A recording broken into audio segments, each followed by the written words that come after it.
to use the Excel macros, first you need to enable this developer tab. On the top you can see developer tab, which has Visual Basic macros, record macro, insert, design, properties, and the other details. So maximum number of functions are available within this tab. First you need to enable this developer tab. In order to enable this, just go to File and click on Options, then Customize ribbon. On the right side you can see Main tabs. Here we have a developer. Just check this checkbox and click on OK. So once you click on OK, now you will see the developer tab has been added into your Excel workbook. We can start. Or else there are two methods are there. The first one is go to File and Options. The second method is just click on any of the tabs and right click. Now you will see Customize ribbon. So when you click on this Customize ribbon, it will navigate it to the exact page, this Customize ribbon page. Now you can check this checkbox, developer. So now it's done. We have added the developer tab, and in the developer tab we have a lot of options. Visual Basic. So this Visual Basic will help you to opens the Visual Basic editor window. I can show you. When I am clicking on this, it will opens the Visual Basic editor. So this is the Visual Basic window. We are going to write all of our macro codes within this Visual Basic editor window. And next, macros icon, and it displays the macros dialog where you can choose to run or edit the macro from the list of macros. As of now I don't have any other macros, so it's not displaying any values. Whenever if you have values, it will display one by one list values, so you can select. And record macros icon, this option will help you to begins the process of recording a macro. Next I will show you how to use the record macro and other features. And macro security icon, accessing the trust center where you can choose to allow or disallow macro to run from this computer. And the other options, design mode, insert, and the other features, it works on the based on the objects. You can select the particular projects. Okay. And enable all macros. This is one of the very important feature. So once you have updated the macro code and you have saved the macro file, and you need to save the macro file as .xlsyum, then only the macro file will works. This is mandatory option. Whenever you are saving the file, just ensure that you are saving as Excel macro enabled workbook .xlsyum, and enable all macros. Whenever you are opening the workbooks, you should enable this checkbox, enable content. On the top you will see this button, enable content. Just check this checkbox and click on OK.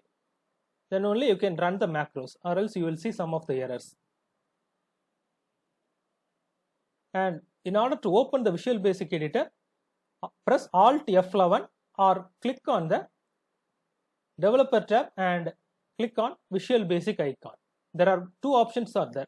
Directly you can click on press Alt plus F11 key, or else you can go to developer tab and click on Visual Basic editor. So here is that. Here is the Visual Basic editor, and this is the Project Explorer window. Here we have initially, whenever you are opening the new workbook, you will have only the sheets. Currently I am having a single sheet, so it displaying only the single sheet, and you need to add the modules as well as the forms and the other fields. Let me add few fields. Okay, now I have added modules as well as the user form. So the forms, Excel allows you to design your own forms into interact with the users. This user form will help you to automate most functions. It's a user-friendly function. So most of you have seen this user form. Definitely will helps you to automate as a user-friendly. You can do that. In next videos, definitely I will cover you for the user form. Each and everything I have covered in this course, as well as I am going to attach this resource into this video, so you can download this resource. And all macros should be written in a code modules window. So in order to create the code modules window, just select any of the sheet or anything and right click, then go to insert and click on module. then the new module will be created. And there are two type of code modules are there. The one is standard module and the next one is class modules.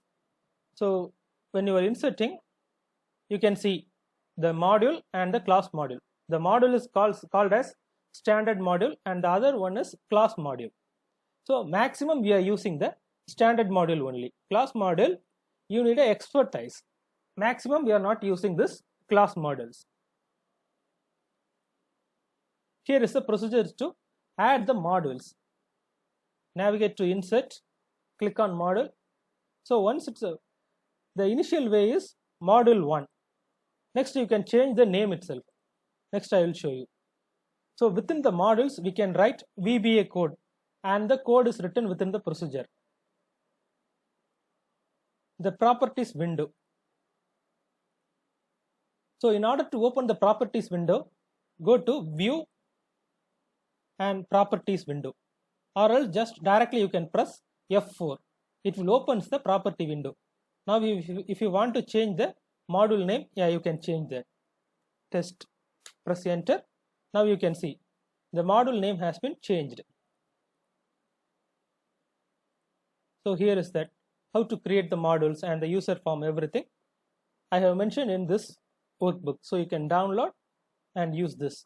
This is the basic of user form and the modules.